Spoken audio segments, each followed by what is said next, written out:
اور افسوس یہ ہے کہ ہمارے معاشرے میں غیبت اور جھوٹ اور حسد اور تہمت اور افتراء اور چغلخوری اور یہ وہ گناہ ہیں جو معاشرتی گناہ ہیں، جو اجتماعی گناہ ہیں، جو معاشروں کو تباہی کی طرف لے جاتے ہیں، زوال اور پستی کی طرف قوموں کو لے جاتے ہیں، اور یہ وہ گناہان کبیرہ ہیں جیسے میں نے حدیث بیان کی، اتنے بڑے گناہ ہیں، اور جیسے خداوند کریم قرآن میں ارشاد فرماتا ہے لا تشرب الخمر، آگے شراب نہ پیو، زنا نہ کرو، بڑے بڑے انہی میں آتا ہے لا یغتب بعضکم بعضا، آگے بعض کی غیبت نہ کرو، چونکہ غیبت ایسی چیز ہے جو ایسے بڑے گناہوں کے لائن میں اور لسٹ میں آتی ہے، لیکن افسوس یہ ہے کہ ہمارے معاشرے کا اور ہمارا کلچر ایسا ہو چکا ہے کہ جو بھی محفل بیٹھی ہے، میں یہ سمجھتا ہوں کہ 95% کہہ لیں، 98% کہہ لیں، جو بھی محفل بیٹھتی ہے وہاں کوئی نہ کوئی غیبت ہو رہی ہوتی ہے، کوئی جھوٹ اچھا آغا صاحب بولا کیا جاتا ہے کہ ہم تو فقط بات کر رہے تھے، اچھا یہ ہے کہ بعض لوگوں کی یہ مزاج ہے کہ اگر غیبت نہ کی جائے تو انہیں محفل کا مزہ ہی نہیں آتا، وہ گفتگو کا مزہ ہی نہیں آتا، وہ یہ سمجھتے ہیں کہ محفل کی جان، اس نشست کی جان، ہماری گفتگو اور جو آپ باتیں ہو رہی ہیں وہ کسی کی غیبت کریں گے، کسی کی عزت ساتھ کھیلیں گے، کسی کو مذاقیں اڑائیں گے، کسی کے ساتھ مسخرہ کریں گے، کسی کی شخصیت کو کنڈم کرنے کی کوشش کریں گے، تب ہی محفل کا مزہ آتا ہے، اس کے علاوہ محفل کا مزہ نہیں آتا۔ تو میں یہ سمجھتا ہوں جو اسلام معاشرے کی تشکیل چاہتا ہے، اور اس میں حتیٰ حضور اکرم صلی اللہ علیہ وسلم ارشاد فرماتے ہیں کہ جو غیبت کرتا ہے اور جو غیبت سنتا ہے دونوں کا برابر گناہ ہے، یعنی جہاں غیبت کرنا گناہ ہے وہاں غیبت کا سننا بھی گناہ ہے۔ میں نے بعض بزرگان کو دیکھا ہے، علماء کرام کو، کہ ایک محفل میں بیٹھتے ہیں، جس وقت محفل میں کوئی آدمی غیبت کرتا ہے، میں نے اپنی آنکھوں سے دیکھا ہے، وہ اٹھ کے کسی بہانے باہر چلے جاتے ہیں۔ لوگ آئے ان کے پاس جی کہ آپ قبلہ آپ باہر کیوں چلے گئے؟ آپ کہا کہ آپ اپنا کام کر لیں، وہ جو غیبت چل رہی ہے وہ اپنا کام چیپٹر مفصل آپ گفتگو کر لیں، اس کے بعد جب ختم ہو جائے گی تو میں اندر آگے بیٹھوں گا۔ اور میں نے کہا کہ لوگوں کی محفلیں ایسی ہیں غیبت کے بغیر آباد ہی نہیں ہوتی، تو خداوند کریم اس کو اس سے تشبیہ دے رہا ہے کہ غیبت کرنا اتنا بڑا گناہ ہے، قرآن کی آیت ہے سورہ حجرات میں دیکھیں کتنی تفصیل سے، اتنا بڑا گناہ ہے جیسے انسان اپنے مردہ بھائی کا گوشت کھائے، اس سے اللہ کہتا ہے جیسے تم کراہت کرتے ہو، جیسے اسے ناپسند کرتے ہو، غیبت بھی اسی طرح ناپسند ہے۔ غیبت کرنے والے کے منہ سے بدبو آتی ہے جس سے فرشتے اذیت میں ہوتے ہیں، اتنا بڑا گناہ ہے۔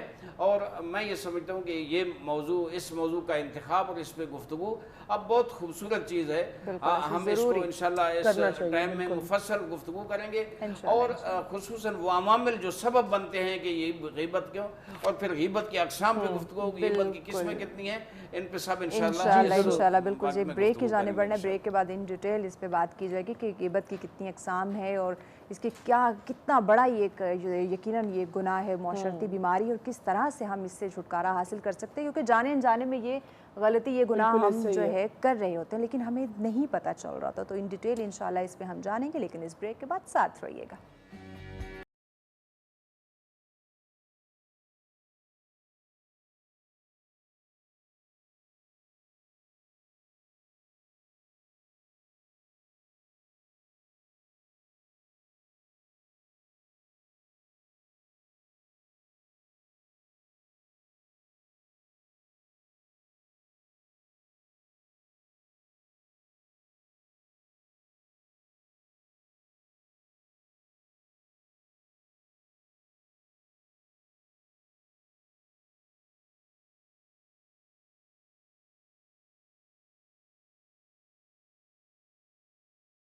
ویلکم بیک ناظرین، آپ دیکھ رہے ہیں سچ سویرا۔ آج کا ہمارا جو ٹاپک ہے جس پہ ہم بات کریں گے بطور حسد پہ بات کی جا رہی ہے، اور یقیناً یہ ایسے جذبات یا ایسی عادات ہیں جو معاشرتی ناسور ہیں، اور اگر ان پہ فی الفور جو ہے وہ اس قابو نہ پایا جائے تو یقیناً یہ دنیاوی اور آخرت کی جو ہماری زندگی ہے دونوں کو تباہ کر سکتے ہیں۔ تو اسی پہ ہم ڈسکشن کر رہے ہیں۔ جی نیلا بالکل، میں بھی آپ کی بات سے مجھے بات یاد آئی کہ یہ صرف معاشرتی نہیں، انفرادی بھی ہے۔ جب تک ہم خود کو ٹھیک نہیں کریں گے، جب تک ہم اپنے گھر سے سٹارٹ نہیں لیں گے تو معاشرہ تو بالکل بھی چینج نہیں ہو سکتا۔ ہمیں ایسا لگتا ہے کہ بس وہی بات آگے نا کہ جو یہ تو ہم بس ایک نارمل ڈسکشن کر رہے تھے، ہاں یا اگر ہمارے سامنے کوئی بات کر رہا تو نہیں، ہم تو اپنے کام میں لگے ہوئے، ہم تو اس کی بات پہ توجہ نہیں بالکل. دے. اچھا، اور غیبت اور حسد کے ساتھ ساتھ جھوٹ کو نا ہم لوگ گناہ سمجھتے ہی نہیں ہیں. ہم لوگوں نے مفتی صاحب اب یہ جس طرح جھوٹ کی بات ہو رہی ہے، غیبت کی، آغا صاحب نے بڑا زبردست طریقے سے انہوں نے انٹرو کیا.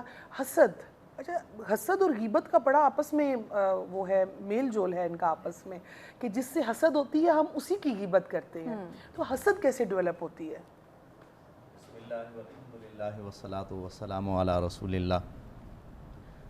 اما بعد فاعوذ باللہ من الشیطان الرجیم. بسم اللہ الرحمن الرحیم.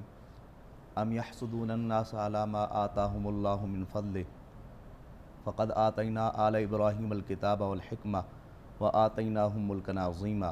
صدق اللہ مولانا العظیم. سب سے پہلے میں سچ ٹی وی کا اور آپ کی پوری اس سچ سویرا ٹیم کا شکر گزار ہوں کہ ہمیشہ کی طرح خوبصورت ٹاپک پر گفتگو کرنے کے لیے آپ مدعو فرماتے ہیں. اللہ تعالیٰ دارین کی سعادتیں عطا فرمائے. حسد جب بھی کسی کے دل میں انگڑائی لیتا ہے تو کسی کی فضیلت کو دیکھ کر، کسی میں اگر کوئی خوبی پائی جائے، اس میں فضیلت پائی جائے، تو اس کو دیکھ کر کسی کے دل میں اگر یہ پیدا ہو کہ اس کو جو ملا ہے وہ مجھے مل جائے اور اس سے یہ نعمت چھین لی جائے، اس کو حسد کہتے ہیں. اور حسد سے خالق کائنات نے منع فرمایا. نبی پاک صلی اللہ تعالیٰ علیہ وبارک وسلم نے منع فرمایا کہ تم آپس میں ایک دوسرے کے ساتھ حسد نہ کرو، ایک دوسرے کے ساتھ بغض نہ رکھو، ایک دوسرے کے ساتھ قطع تعلقی نہ کرو اور آپس میں بھائی بھائی ہو کر رہو. تو یہ نبی پاک صلی اللہ تعالیٰ علیہ وبارک وسلم کا واضح فرمان موجود ہے. اور حضرت ابراہیم خلیل اللہ علیہ السلام کی آل کے بارے میں خالق کائنات قرآن مجید فرقان حمید کے اندر ارشاد فرماتا ہے کہ کیا یہ لوگ حسد کرتے ہیں ابراہیم علیہ السلام کی آل کے ساتھ. فقد آتینا آل ابراہیم الکتاب. البتہ تحقیق اللہ رب العزت نے آل ابراہیم کو کتاب عطا فرمائی، والحکمت اور انہیں حکمت عطا فرمائی، وآتیناہم ملکا عظیما اور اللہ نے انہیں بہت بڑی سلطنت عطا فرمائی. تو ان میں سے اگر ہم دیکھتے ہیں تو حضرت یوسف علیہ السلام ہوں، اللہ تعالیٰ نے انہیں سلطنت عطا فرمائی. حضرت داود ہوں، حضرت سلیمان علیہ السلام ہوں، تو یہ سارے آل ابراہیم میں ہیں. اور جناب محمد مصطفیٰ صلی اللہ تعالیٰ علیہ وبارک وسلم کی ذات گرامی کے جن کو خالق کائنات نے سلطنت بھی عطا فرمائی، حکمت بھی عطا فرمائی. حکمت سے مراد یہاں نبوت ہے. اور اسی طریقے سے حضرت حیدر کرار مولا علی المرتضیٰ کرم اللہ وجہ الکریم، آپ کی ذات گرامی کو دیکھیں، آپ کو خالق کائنات نے حکمت ولایت عطا فرمائی اور ساتھ ساتھ خالق کائنات نے سلطنت ایسی عطا فرمائی کہ جو مصر تک بھی پہنچی ہوئی ہے. اور ادھر مشرق کی طرف اگر ہم دیکھیں تو ایران کی سرحدوں تک وہ سلطنت پہنچتی ہے. تو اللہ رب العزت نے یہ جو فضیلت ان ہستیوں کو عطا فرمائی ہے، اگر ہم کسی اور کے ساتھ حسد کرتے ہیں، بغض رکھتے ہیں، عداوت رکھتے ہیں، تو یہ ایک کبھی عمل ہے، ہر آدمی کے لیے کبھی عمل ہے. لیکن جو نبی پاک صلی اللہ تعالیٰ علیہ وبارک وسلم کی آل کے ساتھ اور جن کو قرآن کی نص سے اللہ رب العزت نے آل ابراہیم میں جن کو قرار دیا اور فرمایا ہم نے انہیں کتاب بھی عطا فرمائی، حکمت بھی عطا فرمائی، سلطنت بھی عطا فرمائی، اور ان کے ساتھ جو بغض رکھے، نبی پاک صلی اللہ تعالیٰ علیہ وبارک وسلم کا فرمان عالی شان. ویسے تو دوسرے بھی موجود ہیں کہ ان کے ساتھ بغض و حسد رکھنے والا یہ کبھی عمل کرتا ہے اور برا عمل کرتا ہے، جس طریقے سے علامہ صاحب نے بھی بیان کیا ہے. لیکن یہاں میں اس بات کی طرف اشارہ کرنا چاہتا ہوں، جو بغض و حسد آل نبی سے کرے اس کے لیے یہ خسارہ ہے کہ اس کا ایمان ہی چلا جاتا ہے. اور نبی پاک صلی اللہ تعالیٰ علیہ وبارک وسلم کا فرمان عالی شان ہے، الا ومن مات علی بغض آل محمد مات منافقا. جو آل محمد کے بغض میں مرے گا وہ منافق ہو کر مرے گا. اور حضرت علی المرتضیٰ کرم اللہ علیہ کریم کے لیے نبی پاک صلی اللہ تعالیٰ علیہ وبارک وسلم نے ارشاد فرمایا کہ علی تجھ سے محبت رکھنے والا مومن ہی ہوگا اور تجھ سے بغض رکھنے والا منافق ہی ہوگا. معیار ایمان و نسب اس نے تولا، نکلا منہ سے قرآن جب بھی بولا، وہ رہبر اسلام ہے جسے آقا نے کہا من کنت مولا فعلی مولا.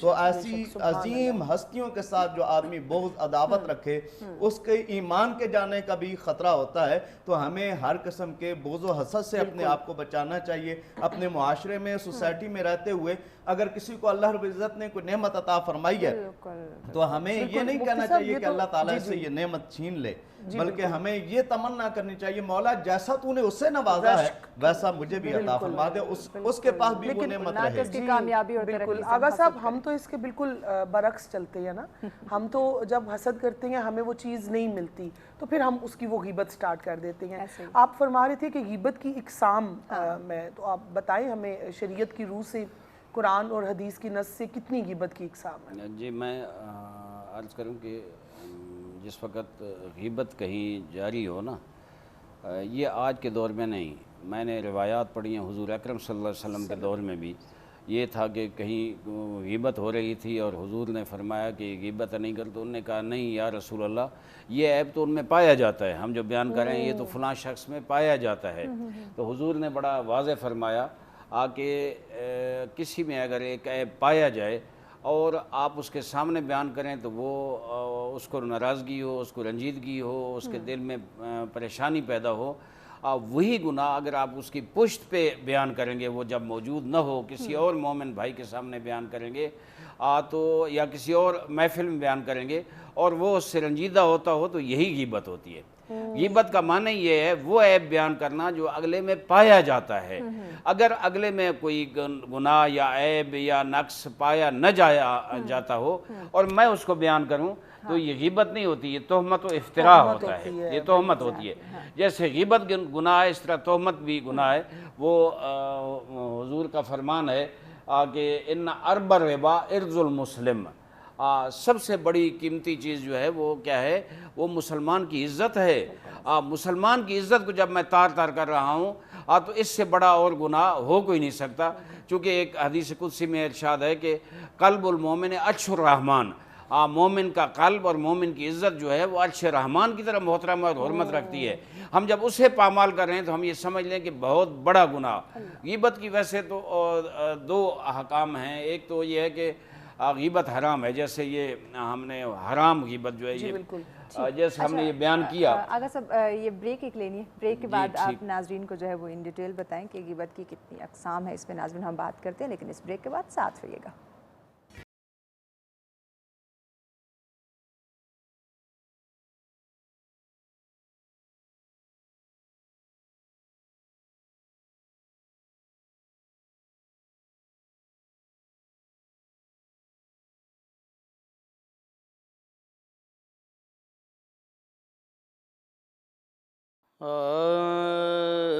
کیسے سمجھیں گے تیری شان زمانے والے،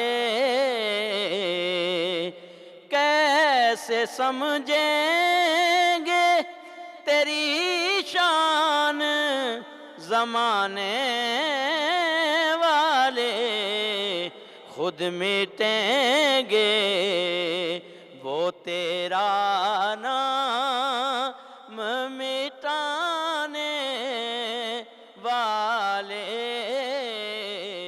کیسے سمجھیں گے؟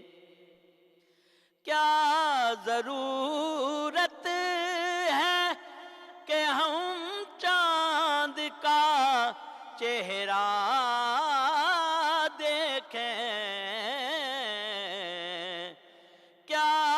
ضرورت ہے کہ ہم چاند کا چہرہ دیکھیں، ٹھہرو ٹھہرو کہ ہیں وہ زلف ہٹانے والے، ٹھہرو ٹھہرو کہ وہ ہیں زلف ہٹانے والے، کیسے سمجھیں گے؟ کاش طیبہ سے میں نکلوں تو میرے آقا کہیں، کاش طیبہ سے میں نکلوں تو میرے آقا کہیں، لو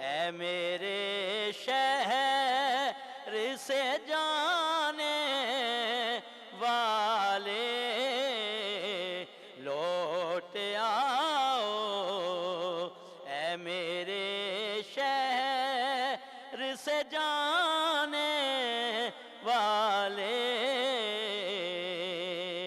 زیر مدفن بھی تیری دید سے آیا ہے سکون زیر مدفن بھی تیری دید سے آیا ہے سکون تیرا احسان میری قبر میں آنے والے ہاں تیرا احسان میری قبر میں آنے والے کیسے سمجھیں گے تیری شان زمانے والے بہت شکریہ ہمارے نعت خواں شبیر احمد نقشبندی صاحب ہمارے ساتھ ہے. بہت شکریہ ناظرین. آج کا ٹاپک جس پہ ہم ڈسکشن کر رہے ہیں غیبت اور حسد پہ جو ہے وہ بات کی جا رہی کہ یہ ایک معاشرتی برائیاں ہیں اور کس طرح سے اسے چھٹکارا جو ہے وہ ممکن ہو سکتا ہے. علامہ صاحب سے ہم بات کر رہے تھے. علامہ عارف حسین وحیدی صاحب آپ اقسام جو ہے وہ بتانے جا رہے تھے. جی آپ اقسام جو ہیں وہ بتانے جا رہے تھے غیبت کے کتنے اقسام میں ہیں. عرض کر رہا تھا کہ غیبت جو ہے ایک تو واضح حرام ہے یہ جو کچھ غیبت اسے یا غیبت نہ کہیں بھی صحیح تو وہاں جواز آ جاتا ہے. حضور کا فرمان ہے جو شخص متجاہر بالفسق ہے علی الاعلان فسق و فجور بجا لاتا ہے. غیبت کے بھی جو اثرات ہیں وہ معاشرے کی بگاڑ کے اثرات ہیں اور ایک فاسق آدمی فاجر آدمی جو معاشرے میں گناہ علی الاعلان کرتا ہے اور کسی کی پرواہ نہیں کرتا نہ دین کی پرواہ کرتا ہے نہ کسی کی شرافت کی پرواہ کرتا ہے نہ معاشرے کا جو خوبصورت ماحول ہے اس کی پرواہ کرتا ہے وہ اس کو بگاڑتا ہے علی الاعلان گناہ کرنے پہ. دیکھیں امام حسین علیہ السلام جس وقت مدینے سے نکلے تھے نا تو ایک جملہ ان نے جب کہا گیا تھا کہ آپ کیوں نکل رہے ہیں تو انہوں نے کہا مجھ سے یزید کی بیعت مانگی جا رہی ہے اور اس میں پہلا جو گناہ ان نے اس کا کہا تھا مولن بالفسق. یہ وہ آدمی ہے جو متجاہر بالفسق ہے جو علی الاعلان فسق و فجور بجا لاتا ہے. تو حضور فرماتے ہیں کہ جو متجاہر بالفسق ہے جو علی الاعلان گناہ بجا لاتا ہے اس کی غیبت میں گناہ نہیں ہے بلکہ لوگوں کو بتاؤ. الٹا ضروری ہے کہ اس کے پشت پیچھے اس کے سامنے لوگوں کو بتاؤ اس کے چہرے کو بے نقاب کرو پتہ ہو کہ یہ اتنا فسق و فجور ہے تاکہ لوگ اس سے فاسق و فاجر ہے تاکہ لوگ اس سے دور ہوں اور اس گناہ سے بچ سکے اور وہ معاشرے کو اپنی وہ گناہوں کی اور فسق و فجور کی گندگیوں سے آلودہ نہ کر سکے. اس لیے ایک یہ ہے جہاں غیبت جائز ہے ایسے فاسق و فاجر کی غیبت جائز ہے. دوسرا وہ شخص جو ظالم ہے ظالم مثلا کسی کی زمین چھین لی کوئی بھائی ہے جس نے اپنی بہن کے حق مار دیا اور اس کو جائیداد میں حصہ نہیں دیا والدین کی جائیداد میں کوئی اور جو معاشرے میں ظلم کر رہا ہے آج کل معاشرے میں ظلم عام ہے تو وہ جو ظالم ہے اس کی غیبت مظلوم کر سکتا ہے. مظلوم جائے لوگ کو بتائے کہ اس نے میرے ساتھ یہ ظلم کیا ہے. تو یہ دوسری چیز ہے جہاں غیبت تو ہے آگے اس کے پشت پیچھے اس کا عیب بیان کرنا ہے لیکن وہ بیان کر سکتا ہے چونکہ اس نے اس کے اوپر ظلم کیا ہے اور اس ظلم کا تدارک اور کوئی نہیں ہو سکتا سوائے اس کے کہ وہ جا کر لوگوں کو بتائے. بعض بڑے لوگ معاشرے میں عزت دار ہیں جن کے ہاتھ میں امور ہیں معاشرے کے اور وہ اثر رکھتے ہیں تاکہ اس کے ظلم کو روکیں ان کو بتائے یا مثلا عدالت میں جائے پولیس کے پاس جائے اداروں کے پاس جائے جا کر بتائے کہ میرے ساتھ ظلم تو یہ غیبت میں نہیں آتا.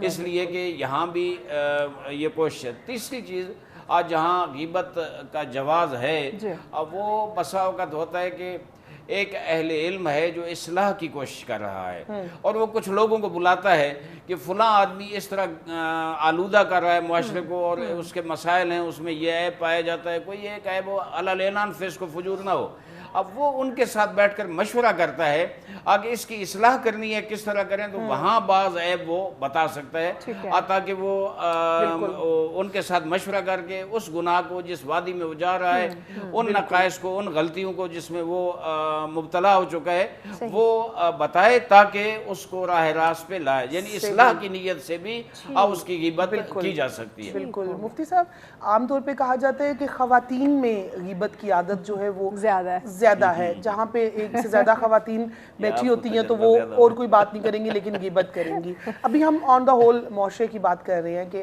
سب کا ہے، لیکن خواتین کے اندر زیادہ ہے۔ جی ٹھیک، اچھا مفتی صاحب بریک لینی ہے، لیکن خواتین کے حوالے سے ہے، بڑا اہم سوال ہے، تو اس پہ ہم چاہیں گے کہ ڈیٹیل میں بات کریں۔ بریک کے بعد جو خواتین سن رہی ہیں وہ بھی ہمارے ساتھ ہے، اس پہ ہم ان ڈیٹیل بات کریں گے کہ کہا جاتا ہے کہ جہاں 4 خواتین بیٹھ جاتی ہیں وہ بہت زیادہ غیبت کرتی ہیں۔ 2 بھی بہت ہے، 2 بھی بہت ہے، تو اس پہ ہم ان ڈیٹیل بات کریں گے، لیکن اس بریک کے بعد ساتھ رہیے گا۔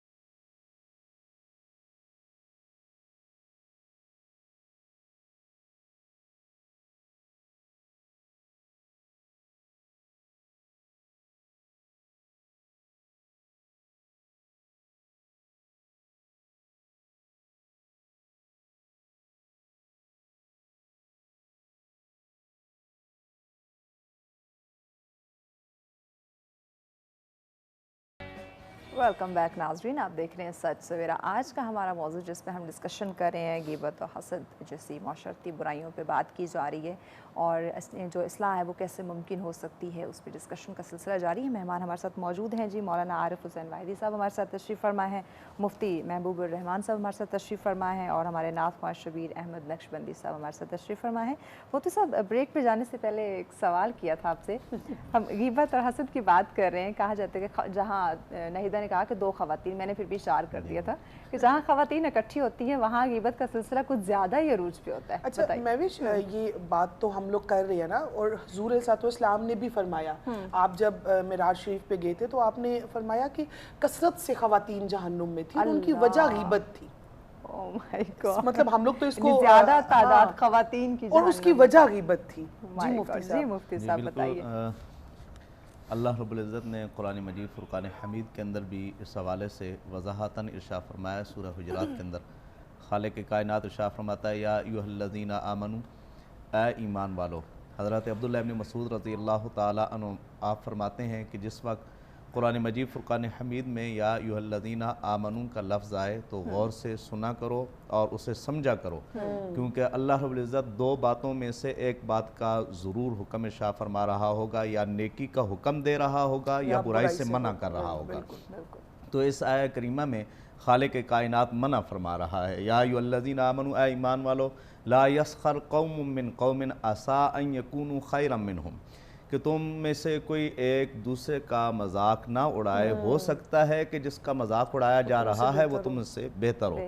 ولا نساء من نساء عسیٰ ان یکن خیرا منہن، اور یہاں عورتوں کا خالق کائنات نے الگ طور پر ذکر فرمایا کہ نہ ہی عورتیں کسی کا اس طریقے سے مذاق اڑائیں، ان کی پشت پیچھے کوئی اس طریقے سے گفتگو کریں، یا کوئی اس طرح کا انہیں الزام دیں کہ ہو سکتا ہے کہ جس کے حوالے سے وہ گفتگو کر رہی ہیں، بات کر رہی ہیں، وہ اس سے بہتر ہو۔ دوسرے مقام پہ خالق کائنات ارشاد فرماتا ہے، وَلَا تَقْفُ مَا لَيْسَ لَكَ بِهِ عِلْم، ان چیزوں کے پیچھے نہ پڑا کرو جن کا تمہیں علم نہ ہو، مطلب وہ تہمت والی بات آ گئی، جس کا تمہیں علم نہ ہو ان چیزوں کے پیچھے نہ پڑا کرو۔ وَلَا تَقْفُ مَا لَيْسَ لَكَ بِهِ عِلْم إِنَّ السَّمْعَ وَالْبَصَرَ وَالْفُؤَادَ کُلُّ أُولَئِکَ کَانَ عَنْہُ مسئولا، فرمایا تمہارے کان، تمہاری آنکھیں، تمہارے دل، ان سب سے بروز قیامت سوال کیا جائے گا، چاہے وہ مرد ہو چاہے عورت ہو، کسی بھی جگہ پر بیٹھ کر، چاہے وہ کسی کی چغلی کر رہے ہیں، کسی کی غیبت کر رہے ہیں، کسی پر بہتان باندھ رہے ہیں،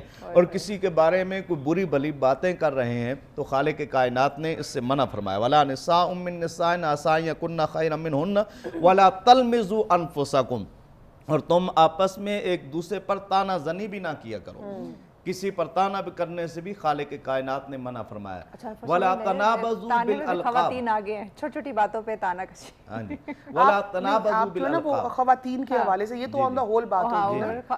خواتین وَلَا تَنَابَزُوا بِالْأَلْقَابِ، اور کسی کے برے القاب بھی نہ رکھا کرو. تو خالق کائنات نے وضاحت کے ساتھ اس چیز کو منع فرما دیا کہ چاہے وہ خواتین ہوں چاہے مرد ہوں، کیونکہ قرآن پاک اور احادیث رسول میں جو حکم ہے وہ عمومی طور پر ہے. اور خاص طور پر جس طریقے سے آپ نے فرمایا کہ نبی پاک صلی اللہ تعالیٰ علیہ وبارک وسلم نے اس حوالے سے فرمایا کہ میں نے دیکھا کہ جہنم میں جانے والی کثرت کے ساتھ خواتین ہوں گی، اور ہمیں اپنے آپ کو ان امور سے بچانا چاہیے. اور نبی پاک صلی اللہ تعالیٰ علیہ وبارک وسلم نے جس وقت خواتین کو خطاب فرماتے ہوئے فرمایا، تو اس وقت بھی آقا علیہ السلام نے فرمایا اے عورتوں کے گروہ تم اپنے آپ کو بچاؤ، نار جہنم سے اگر بچا سکتے ہو تو بچاؤ. اللہ تعالیٰ ہمیں نار مفتی جہنم صاحب سے وہ محفوظ واقعہ رکھے. بھی تو ہے نا جو دو بہنیں ڈیورنگ رمضان حضور صلی اللہ علیہ وسلم کے پاس تشریف لاتی ہیں، تو حضور نے فرمایا تمہارا روزہ تو نہیں ہے؟ تو انہوں نے کہا نہیں یا رسول اللہ ہم تو روزے سے ہیں. تو وہ ایکچولی بات غیبت کر کے آئی ہوئی ہوتی ہیں. تو حضور صلی اللہ علیہ وسلم نے فرمایا کہ قے کرو. وہ قے کرتی ہیں تو ان کے منہ سے تازہ گوشت قے کی صورت میں نکلتا ہے. تو آغا صاحب ابھی جس طرح مفتی صاحب نے جو ہے نا بڑا سیف ہو کے بات کا جواب دے دیا کہ خواتین کا نام بھی نہیں لیا اور انہوں نے اپنی بات بھی پہنچا دی. اور آپ سے بھی یہی کوسچن ہے کہ مطلب کیوں، اگر نفسیاتی طور پہ بھی دیکھا جائے تو ہم کیوں کسی کی بات کرتے ہیں اور یہی چیز خواتین کے اندر کیوں ہے؟ میں عرض کروں کہ ایک بدقسمتی ہے ہمارے معاشرے کی، اور صرف آج کے دور کی نہیں ہے، قبل از اسلام جو عورتیں محرومیت کا شکار تھی اور معاشرے میں ان کو 2 نمبر شہری شمار کیا جاتا تھا. اور وہ جو عزت و احترام اسلام نے دی ہے، جیسے مردوں کی عزت ہے ایسے خواتین کی عظمت ہے، جیسے مردوں کا احترام ہے اس طرح عورتوں کا احترام ہے. یہ شادی جو ہے یہ ایک ایسا بندھن ہے جس سے معاشرہ مضبوط ہوتا ہے، خانوادہ مضبوط ہوتا ہے، پاکیزہ نسل کا ذریعہ ہے. لیکن اسلام آنے سے پہلے جو ماحول تھا، حضور اکرم صلی اللہ علیہ وسلم نے آ کر بہت بڑی تبدیلی لائے، انقلاب لائے، اور ان کے عمل سے بہت سی چیزیں واضح ہوتی ہیں. لیکن میں یہ سمجھتا ہوں کہ بعض ایسی چیزیں ہیں جیسے سورہ حجرات کی آیات پڑھ رہے ہیں، سورہ تحریم میں ہیں بعض چیزیں. خود حضور اکرم صلی اللہ علیہ وسلم کی جو امہات المومنین ہماری تھی، ان کے درمیان کچھ مسائل اس طرح آتے رہے اور قرآن نشاندہی کرتا رہا حضور اکرم صلی اللہ علیہ وسلم کو. لیکن بہرحال وہ تو ظاہر حضور کا خانوادہ تھا، وہاں تربیت کی کوئی کمی نہیں تھی. میں سمجھتا ہوں کہ حضور خاتم النبیین سید المرسلین رحمت للعالمین تھے. ان نے تربیت، ان کا کنٹرول، ان نے جس انداز میں امور کو سنبھالا، ہر ایک کو تسلی دی. اگر کوئی مسئلہ ہو بھی گیا تو اس کو عدل و انصاف کے تقاضوں کے مطابق حل فرمایا اللہ کی مدد سے. لیکن بعد میں جو معاشرہ چلا آہستہ آہستہ پھر وہی دور جو دور جاہلیت تھا واپس آیا. اور آج ہمارے میں اپنے ملک کی بات کروں گا، اس دور میں اگر ہمارے ملک میں دیکھا جائے تو دین مبین اسلام پہ کیوں ہے یہ کہ عورتیں زیادہ جہنم میں جائیں گی؟ یہ کیوں ہے؟ اس لیے کہ یہ طبقہ جو ہے، میں سندھ میں رہا ہوں، بلوچستان میں رہا ہوں، میں نے دیکھا ہے کہ یہ پسا ہوا طبقہ ہے. ان کے ساتھ وہی سلوک ہوتا ہے جو دور جاہلیت میں ہوتا تھا. بالکل. اگر سے بات کو آگے بڑھائیں گے، بریک لینی ہے، بریک کے بعد آپ کی بات کو ہم انشاءاللہ مکمل کرتے ہیں. ناظرین ہمارے ساتھ رہے گا، ملتے ہیں ایک شارٹ بریک کے بعد.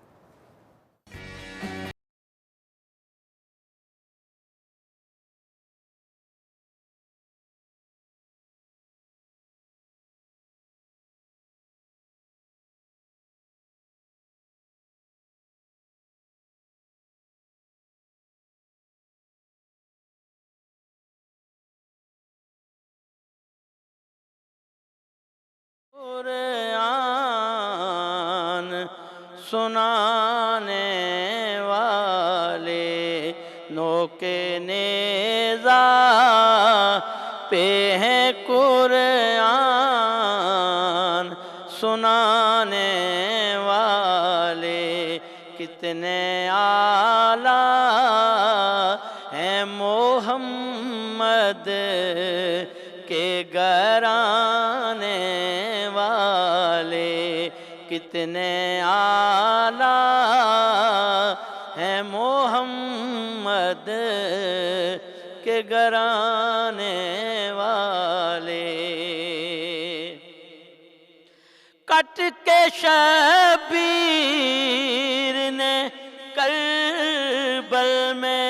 یہ اعلان کیا کہ اس طرح ہوتے ہیں بس وعدہ نبھانے والے، اس طرح وعدہ نبھاتے ہیں نبھانے والے، کتنے اعلیٰ ہیں محمد کے گھرانے والے۔ اور شعر سنیے، ان کو پانی نہ دیا تو نے بھی ہے فوج یزید،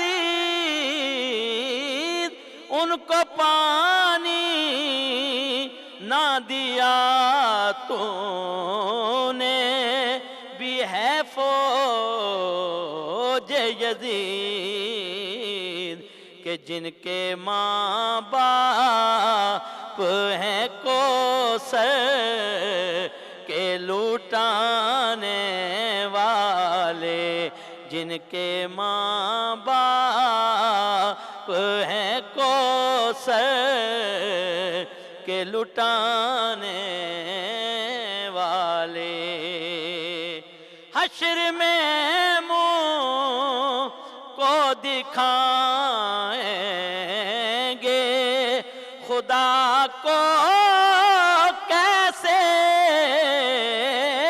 حشر میں منہ کو دکھائیں گے خدا کو کیسے،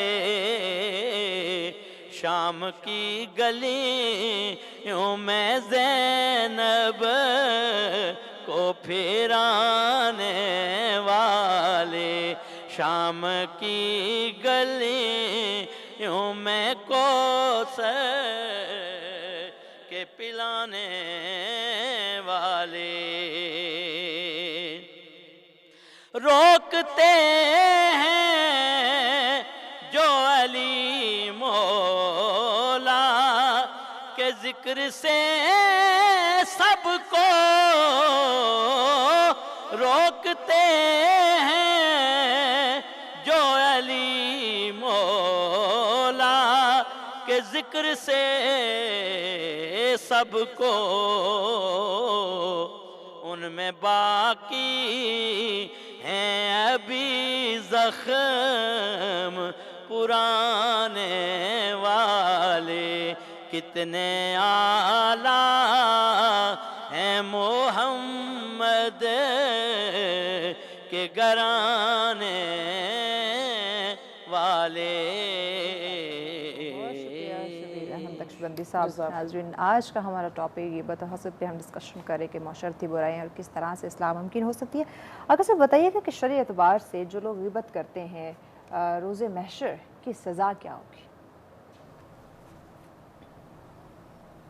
میں سمجھتا ہوں غیبت جو لوگ کرتے ہیں وہ بغض، دشمنی، کینہ، حسد، یہ اسباب ہیں جس کی وجہ سے غیبت کرتے ہیں۔ میں سمجھتا ہوں غیبت کو اگر ختم کرنا ہے تو ان اسباب کو ختم کرنا ہوگا۔ یہ جو دشمنیاں دل میں پالتے ہیں ہم ایک دوسرے کے ساتھ، وہ سبب بنتی ہیں کہ دوسرے کے مقام کو گرانا، دوسرے کو بے آبرو کرنا، دوسرے کی عزت کے ساتھ کھیلنا، دوسرے کے مقام کو کم کرنا، دوسرے کے بارے میں گالی گلوچ اور دوسرے کو پس ظاہر کرنا، اپنے آپ کو اعلیٰ ظاہر کرنا، یہ وہ بیماریاں ہیں جن سے جنم لیتی ہے غیبت۔ چونکہ اس کے دل کے وہ جذبات ہوتے ہیں، غلط جذبات، ان کا اظہار وہ غیبت کے ذریعے کرتا ہے۔ وہ چاہتا ہے معاشرے میں ہر فرد کے پاس جائے اور جا کر جس کے ساتھ اسے حسد ہے، جس ساتھ دشمنی ہے، جس ساتھ کینہ ہے۔